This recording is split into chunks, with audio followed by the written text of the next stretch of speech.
Hello बच्चों, कैसे हो सब। आज हम डिस्कस करेंगे पी ब्लॉक एलिमेंट्स में ग्रुप 13 से रिलेटेड क्वेश्चंस। तो हमारे डीपीपी 1 में क्या रहेंगे, ग्रुप 13 के क्वेश्चंस।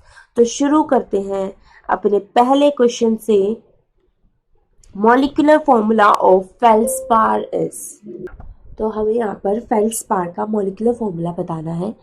तो यहाँ पर एक चीज़ ध्यान से देखेंगे हम कि मेटलर्जी हम पढ़ चुके हैं, तो हमें आइडिया होना चाहिए कि फेल्सपार क्या होता है। फेल्सपार हमारा क्या होता है, मिनरल और हम किसके लिए बोलते हैं, ये एल्यूमिनियम के लिए। ठीक है, तो यहाँ पर ये किस लिए पूछा गया है, क्योंकि हमारा एल्यूमिनियम जो है वो किससे बिलोंग करता है, ग्रुप 13 से बिलोंग करेगा।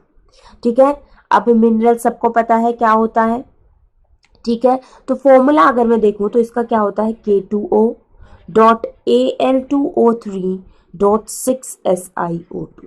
ठीक है, अगर मैं इसको कंबाइन फॉर्म में लिखूं, देखो कंबाइन फॉर्म में भी हम इसको लिख सकते हैं K2। ठीक है, एल्यूमिनियम के कितने एटम्स हैं, 2, फिर सिलिकॉन के 6 और ऑक्सीजन के कितने हैं, 16।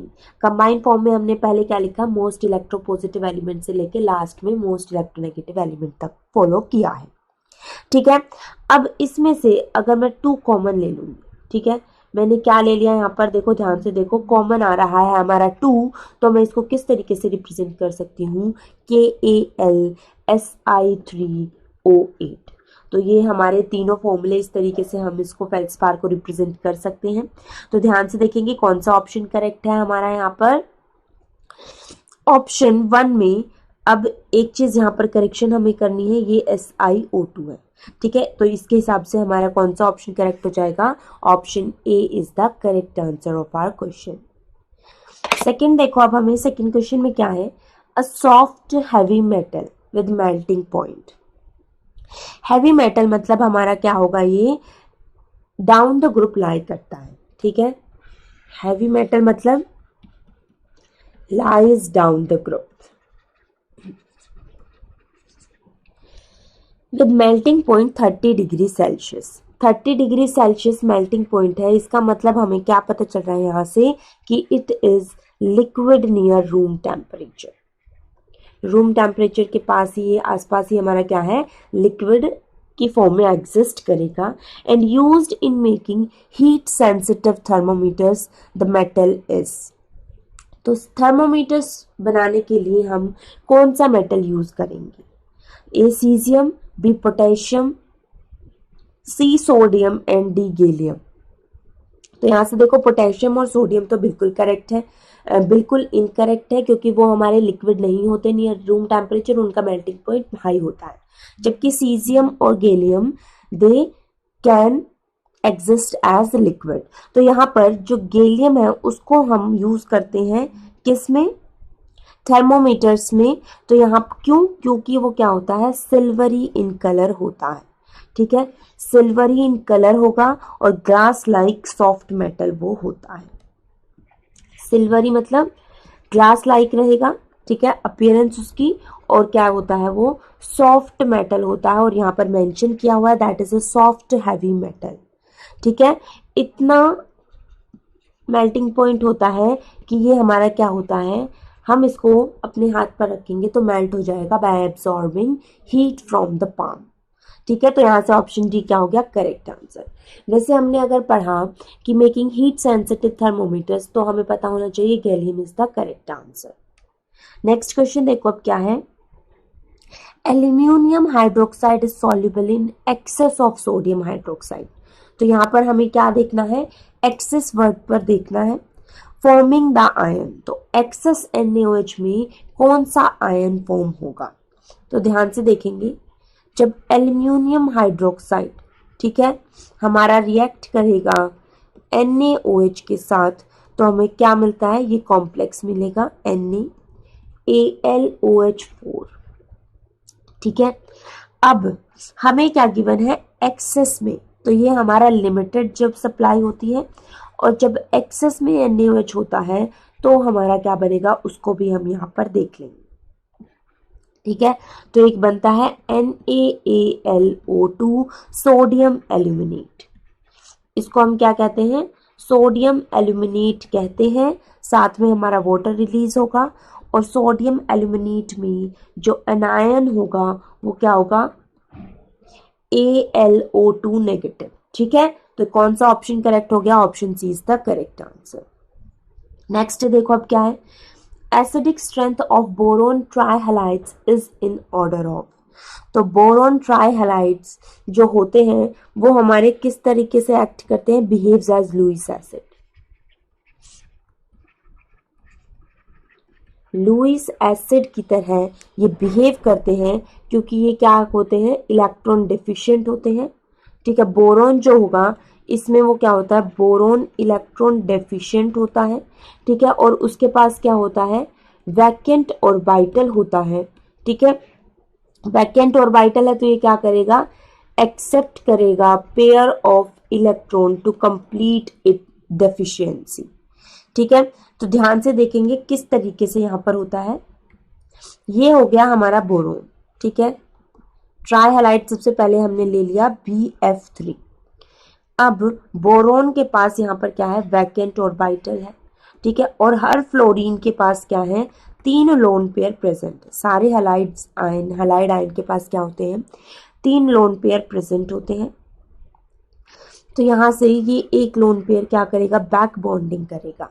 एक लोन पेयर अपना फ्लोरीन क्या कर देगा? हमारा बोरोन के वैकेंट ऑर्बिटल में दे देगा।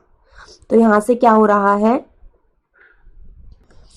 जो स्ट्रक्चर हमारा बनेगा, ठीक है, ये हो गया। कोई भी फ्लोरीन ये कर सकता है। ठीक है, तो यहाँ पर जो बैक बॉन्डिंग वाला बॉन्ड है वो कौन सा? पाई बॉन्ड है, क्योंकि वो सेकेंड बॉन्ड बन रहा है। सिग्मा बॉन्ड ऑलरेडी उसमें बन चुका है, तो इसको हम क्या कहेंगे? पाई बैक बॉन्डिंग। मैंने इसको क्या बोला? पाई बैक बॉन्डिंग, क्योंकि जो बैक बॉन्ड बन रहा है वो क्या है? दूसरा बॉन्ड है, इसलिए इसको हम पाई बोलेंगे। तो यहाँ पर क्या हो रहा है? 2p ऑर्बिटल में पाई बैक बॉन्डिंग हो रही है, क्योंकि यहाँ पर जो वैकेंट ऑर्बिटल है वो भी 2p है। ठीक है, मेंशन कर देंगे। ये जो वैकेंट ऑर्बिटल हमारा है ये भी हमारा कौन सा है? 2p है, और जो लोन पेयर है वो भी किस में है? 2p में प्रेजेंट है। तो 2p हमारी क्या हो गई? Similar energy.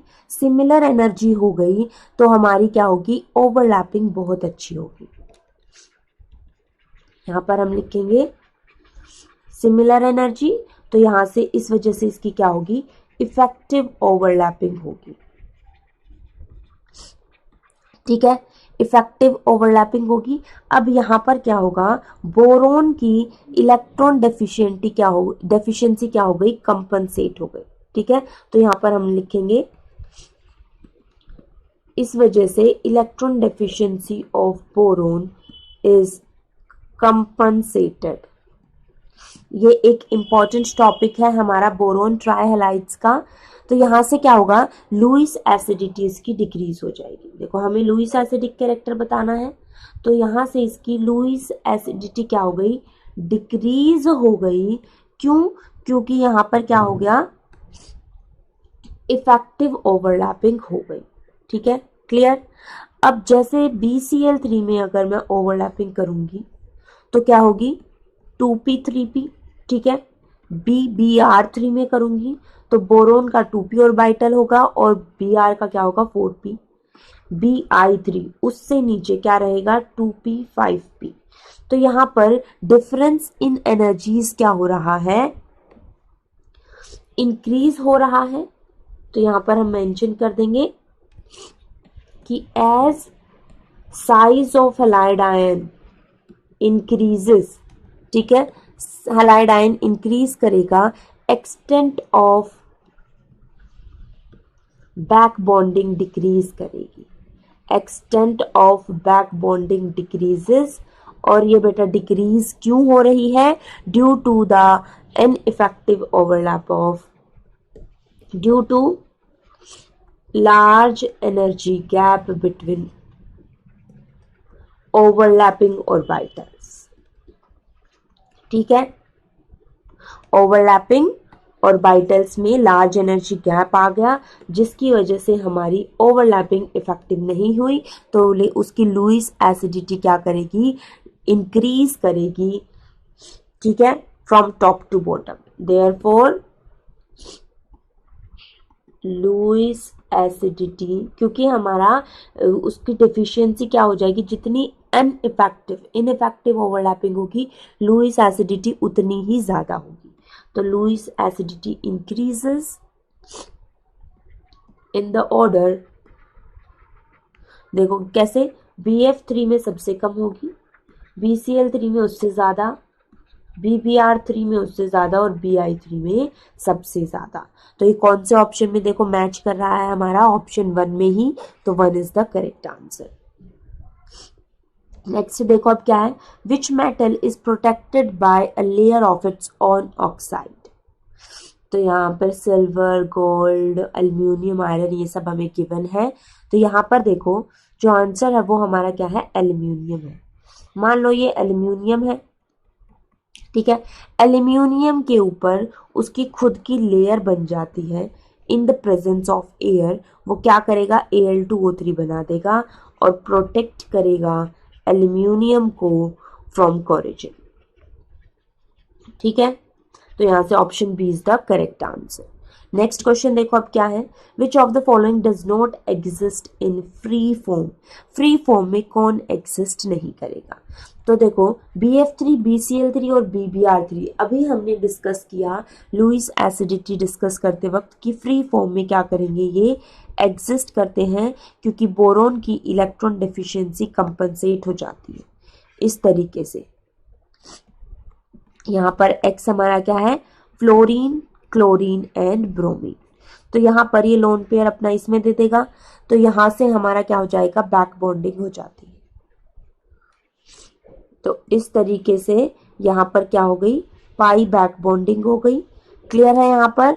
जबकि BH3 की अगर मैं बात करूं, BH3 में कोई बैक बॉन्डिंग नहीं होगी, ठीक है। बैक बॉन्डिंग क्यों नहीं होगी, क्योंकि हाइड्रोजन के ऊपर कोई लोन पेयर नहीं है, no lone pair on hydrogen, तो जिसकी वजह से बैक बॉन्डिंग नहीं होगी।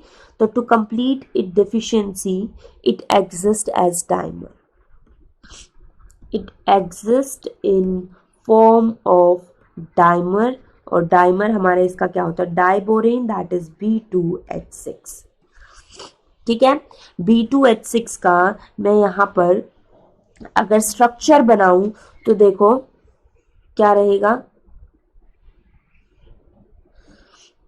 ये हो गया BH3, एक BH3 हो गया ये, ठीक है, और ये हो गया दूसरा BH3। तो एक BH का जो बॉन्ड होता है वो हमारा शेयर होगा दोनों बोरोन के बीच में, ठीक है। मतलब जो 2 इलेक्ट्रॉन है वो 3 एटम्स के बीच में शेयर होगा, ठीक है। क्लियर है। तो इस स्ट्रक्चर को हम इस तरीके से भी रिप्रेजेंट कर सकते हैं, इसको हम क्या कहते हैं, बनाना बॉन्ड, ठीक है। यहाँ पर वैसे जनरली जब 2 बॉन्ड बनते हैं तो 4 इलेक्ट्रॉन प्रेजेंट होते हैं, बट यहाँ पर क्या हो रहा है, 2 इलेक्ट्रॉन जो है हमारे 3 एटम्स के बीच में प्रेजेंट हैं, ठीक है। और इसको हम क्या कहते हैं, बनाना बॉन्ड, या फिर 3 सेंटर 2 इलेक्ट्रॉन बॉन्ड। ये क्या है, बनाना बॉन्ड या फिर 3 सेंटर 2 इलेक्ट्रॉन बॉन्ड भी इसको बोलते हैं। तो यहाँ से ऑप्शन सी क्या हो जाएगा, करेक्ट आंसर। नेक्स्ट देखो अब क्या है, मोइजन बोरोन इज, देखो मोइजन बोरोन हमारा क्या होता है वो हमें बताना है, अमोर्फस क्रिस्टलाइन, प्योरिटी क्या रहेगी उसकी। तो जो अमोर्फस बोरोन होता है, ठीक है, जब उसकी प्योरिटी हमारी क्या रहती है, 95 to 98%, ठीक है। कलर की बात करें, इसके टेक्सचर की बात करें तो हमारा क्या होता है, ब्लैक इन कलर, क्या होगा ये, ब्लैक इन कलर होता है, कंटेमिनेटेड बाय मेटल ब्रोमाइड्स। इसमें हमारी इम्प्योरिटीज प्रेजेंट होती हैं, और जो इम्प्योरिटीज होती हैं वो कौन सी होती हैं,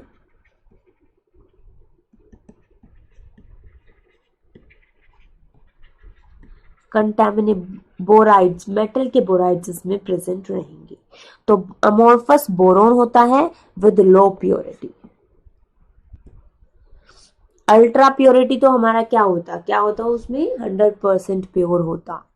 नेक्स्ट क्वेश्चन देखो अब क्या है, hardest substance among the following is, जो हमारे नेचुरली हार्डेस्ट सब्सटेंस होते हैं वो मैं यहां पर लिखती हूं। देखो क्या होता है, डायमंड जो होगा वो हम लिखते हैं कि naturally occurring, that is naturally occurring hardest element है, उसको हम इस तरीके से बोलते हैं। ठीक है, बट यहाँ पर ये गिवन नहीं है। ठीक है, बाकी डायमंड के अलावा क्या होते हैं, और भी हार्डेस्ट एलिमेंट्स होते हैं, बोरोनाइट्राइट, ये हमारा क्या होता है, क्यूबिक होता है। ठीक है, बोरोन नाइट्राइड हो गया, बोरोन का कार्बाइड हो गया, तो ये सब हमारे क्या हैं, हार्डेस्ट, कुछ हार्डेस्ट सब्सटेंस है। अब इन सब में यहाँ पर देखो कौन सा ऑप्शन मैच कर रहा है, boron carbide, option D is the correct answer. Next question देखो अब क्या है, stability of +1 oxidation state increases और डिक्रीजेस। तो +1 ऑक्सीडेशन स्टेट की स्टेबिलिटी की अगर मैं बात करूं ग्रुप 13 में, यहां पर क्या होता है, ग्रुप 13 के एलिमेंट सारे गिवन है, तो +1 ऑक्सीडेशन स्टेट क्या होती है, उसकी स्टेबिलिटी इंक्रीज करेगी down the group, stability increases down the group. और ये हमने पढ़ लिया है किस तरीके से, इसका रीजन क्या होता है। देखो ग्रुप 13 दो ऑक्सीडेशन स्टेट शो करते हैं, +1 और +3, जिसमें लोअर ऑक्सीडेशन स्टेट की स्टेबिलिटी क्या होती है, इंक्रीजेस डाउन द ग्रुप, और हायर ऑक्सीडेशन स्टेट की स्टेबिलिटी क्या होती है, डिक्रीजेस डाउन द ग्रुप। और इसका रीजन हमारा क्या होता है, इनर्ट पेयर इफेक्ट। क्या होगा, इनर्ट पेयर इफेक्ट। तो +1 ऑक्सीडेशन स्टेट की स्टेबिलिटी कौन से ऑप्शन से मैच कर रही है, ऑप्शन ए से, डाउन द ग्रुप हमारी इस तरीके से इंक्रीज करेगी। क्लियर। नेक्स्ट क्वेश्चन देखो अब, the correct formula of borax is. तो बोरेक्स को हम बहुत तरीके से लिखते हैं, देखो Na2B4O7.10H2, बट यहाँ पर ये गिवन नहीं है। इसका जो एग्जैक्ट फॉर्मूला होता है वो क्या होता है, Na2 ब्रैकेट में हमारा होता है B4O5OH4, एंड यहाँ पर एक्यूरेट जो वाटर ऑफ क्रिस्टलाइजेशन, जो एक्चुअल वाटर ऑफ क्रिस्टलाइजेशन होते हैं वो हमारे कितने होते हैं, 8 होते हैं। ठीक है, क्लियर है सबको। तो यहां से देखो कौन सा ऑप्शन करेक्ट हो जाएगा, option A is the correct answer. Next question देखो अब क्या है, in which of the following +1 oxidation state is more stable than +3 oxidation state. अभी हमने डिस्कस किया ग्रुप 13 में due to inert pair effect, due to inert pair effect stability of +1 oxidation state क्या होती है, इंक्रीजेस डाउन द ग्रुप। ठीक है, and stability of +3 oxidation state it decreases down the group.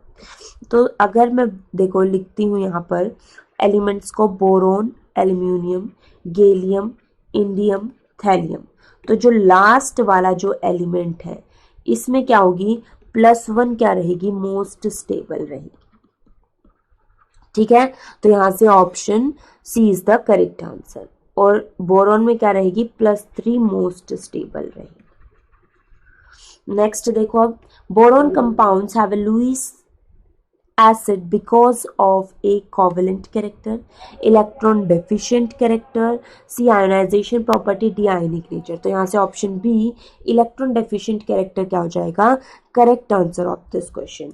क्यों, क्योंकि लुईस एसिड का मतलब क्या होता है, accept which can accept a pair of electron. अब देखो बोरोन के अगर मैं कंपाउंड्स बनाती हूँ तो ये यहाँ पर बोरोन के पास यहाँ पर क्या है, 6 वैलेंस इलेक्ट्रॉन्स है, 6 वैलेंस इलेक्ट्रॉन्स। तो यहाँ पर ये क्या है, इलेक्ट्रॉन डेफिशिएंट है, क्योंकि हमारा ऑक्टेट क्या है, इनकम्प्लीट है। तो इसके पास यहाँ पर क्या है, वैकेंट ऑर्बिटल है। वैकेंट ऑर्बिटल में ये क्या कर सकता है, accept a pair of electron और लुईस एसिड की तरह बिहेव करेगा। और ये सब किस लिए है, इलेक्ट्रॉन डेफिशिएंट नेचर की वजह से। नेक्स्ट क्वेश्चन देखो अब, melting point is highest for. तो अगर यहाँ पर ग्रुप 13 के मेल्टिंग पॉइंट की मैं बात करूँ, सारे के सारे ग्रुप 13 के मेंबर्स हैं, तो यहाँ पर क्या होता है, सम इरेगुलर ट्रेंड इज ऑब्जर्व। ठीक है, और ये ट्रेंड हमारा क्या होता है, देखो बोरोन, उसके बाद कम होगा एल्यूमिनियम का, फिर थैलियम आ जाता है, इंडियम एंड गैलियम। यहाँ पर क्या हो गया, गैलियम का सबसे कम हो जाता है, हाईएस्ट पूछा है बोरोन का, option A is the correct answer. Next देखो अब क्या है, which statement regarding H3BO3 is not correct. तो हमें इनकरेक्ट स्टेटमेंट बतानी है, नोट को हाईलाइट करेंगे, ऑप्शन ए से शुरू करेंगे। ए में हमें क्या गिवन है, it is a strong try basic acid. इसको अगर मैं डिस्कस करूं, देखो H3BO3 का स्ट्रक्चर कुछ इस तरीके से होता है। इसके पास क्या है, वैकेंट ऑर्बिटल। जब मैं यहाँ पर वाटर यूज करूंगी, तो देखो वाटर हमारा किस तरीके से होता है, HOH की फॉर्म में होता है। ठीक है, इस तरीके से, ये स्लाइटली नेगेटिव, ये स्लाइटली पॉजिटिव।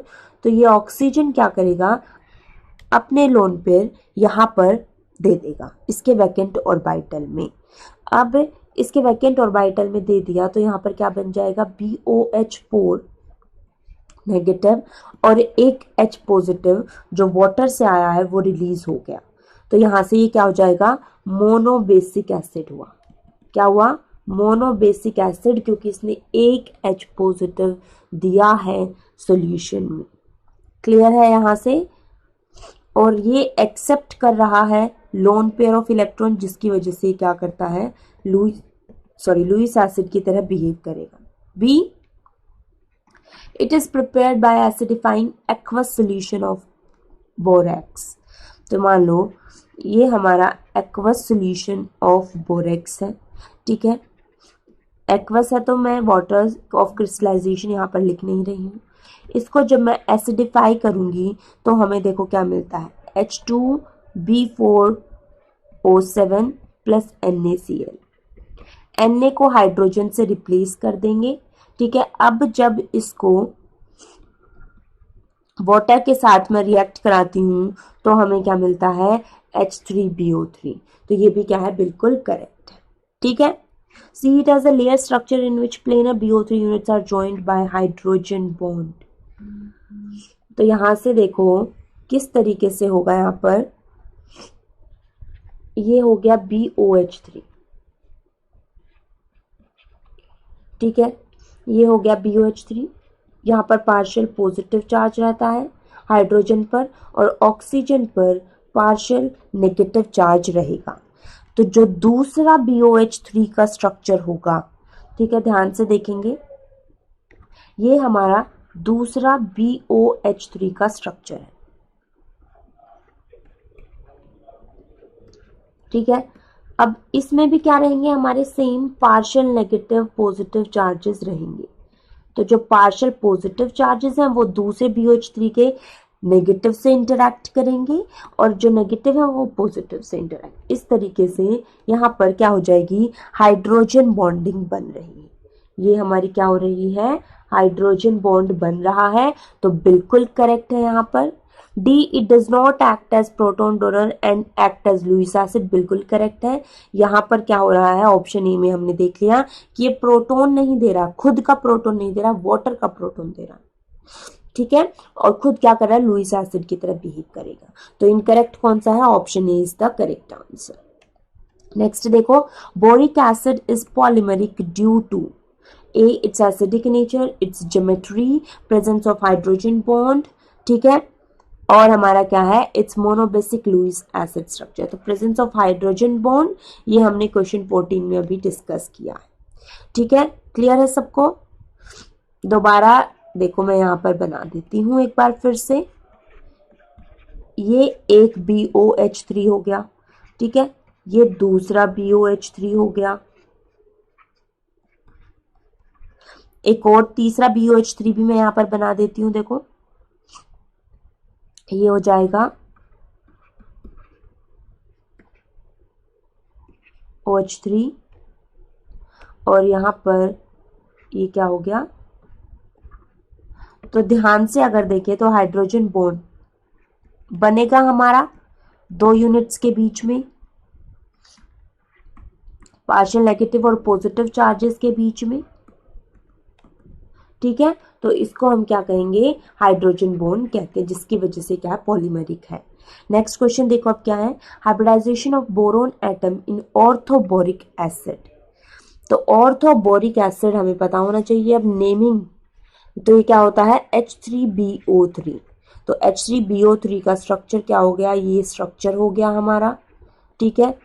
इसमें स्टेरिक नंबर अगर मैं काउंट करूं तो वो 3 है, क्योंकि यहाँ पर क्या बन रहे हैं, 3 सिग्मा बॉन्ड है और 0 लोन पेयर ऑन बोरोन, ठीक है। स्टेरिक नंबर 3 के लिए जो हाइब्रिडाइजेशन हमारी होती है वो क्या होती है, sp2। तो यहां से option B is the correct answer. Next देखो अब क्या है, नेक्स्ट क्वेश्चन में क्या है, on heating at 150 degree Celsius boric acid is. तो यहां पर H3BO3 को मैंने 150 डिग्री सेल्सियस पर हीट किया तो हमें क्या मिलता है, H2B4O7 प्लस 5H2, ठीक है। अभी इसकी रिवर्स रिएक्शन भी हमने देखी थी कि H2B4O7 5H2 के साथ अगर रिएक्ट कराते हैं तो H3BO3 हमें मिलता है, ठीक है। डिफरेंट टेम्परेचर पर ये डिफरेंट प्रोडक्ट देगा, जैसे कि अगर मैं इसको 100 डिग्री सेल्सियस पर हीट करूं तो हमारा क्या बनता है, HBO4 हमें मिलता है, सॉरी HBO2। ध्यान से देखेंगे, फिर मैं इसको रेड हॉट हीट करती हूं तो हमारा B2O3, ठीक है, मिल जाएगा। तो B2O3 का मेथड ऑफ प्रिपरेशन भी है हमारा ये एक। तो देखो 150 डिग्री सेल्सियस पर हमसे पूछा है तो हमें क्या मिल रहा है, H2B4O7। तो option D is the correct answer. Next देखो अब क्या है, ionization of boric acid in aqueous medium gives one of the following. तो देखो अभी वैसे हमने डिस्कस भी किया था कि ये क्या है, BOH3 H3BO3, ठीक है, बस कंफ्यूज नहीं होना। ये क्या हो गया, vacant orbital, hydrogen H positive की तरह रहेगा और OH क्या रहेगा, नेगेटिव की तरह वाटर में होता है। तो ये ऑक्सीजन अपना लोन पेयर यहाँ पर दे देगा, ठीक है, ये शेयर्ड पेयर इसके साथ शिफ्ट हो जाता है और H क्या होता है, H पॉजिटिव की तरह रिमूव हो जाता है। देखो किस तरीके से, ये OH OH 3 OH हमारे ऑलरेडी थे, अब यहाँ पर क्या आ जाएगा, एक OH2 पॉजिटिव, ठीक है, OH2 पॉजिटिव आ गया, यहां से -H पॉजिटिव जाएगा तो ये क्या बन जाएगा, BOH OH OH 4 OH अब हमारे इसके पास हो जाएंगे, ठीक है। तो ध्यान से मैं स्ट्रक्चर देखो बनाती हूं, ये हो गए इसके 4 OH और इस पर क्या आ जाएगा, नेगेटिव चार्ज। तो इसको मैं किस तरीके से रिप्रेजेंट कर सकती हूँ, BOH4 नेगेटिव। तो यहां से कौन सा ऑप्शन मैच कर रहा है, option A is the correct answer. Next देखो अब क्वेश्चन क्या है, sorry, when we heat borax strongly. Borax को हमने यहां पर हीट किया, Na2B4O7.10H2O को हीट किया, किस पर, it yield the following compound. तो हम स्ट्रांगली हीट कर रहे हैं तो हाइयर जो टेम्परेचर होता है दैट इज 740 डिग्री सेल्सियस जिस पर इसको हीट किया जाता है, ठीक है, स्ट्रांगली हीटेड। तो यहां पर हमें क्या मिलता है, 2NaBO2 प्लस B2O3 का मिक्सचर मिलता है। इसको हम क्या कहते हैं, ग्लासी बीड कहते हैं और ये बीड टेस्ट में यूज किया जाता है। NaBO2 हमारा क्या हो गया, सोडियम मेटाबोरेट इसको हम कहते हैं। इसको हम कहते हैं सोडियम मेटाबोरेट, और B2O3 को हम क्या कहते हैं, बोरिक एनहाइड्राइड बोलते हैं। तो यहाँ से देखो कौन कौन सा ऑप्शन ए में हमारा मैच कर रहा है, बी में भी मैच कर रहा है, सी मैच नहीं कर रहा है, डी है बोथ ए एंड बी। तो यहाँ से ऑप्शन डी क्या हो जाएगा, करेक्ट आंसर। तो ये थी हमारी ग्रुप 13 की डीपीपी। आई गेस सबको सारे क्वेश्चंस क्लियर हो गए होंगे। That's all about it. Thank you very much बच्चों, and I wish you all the best for your future.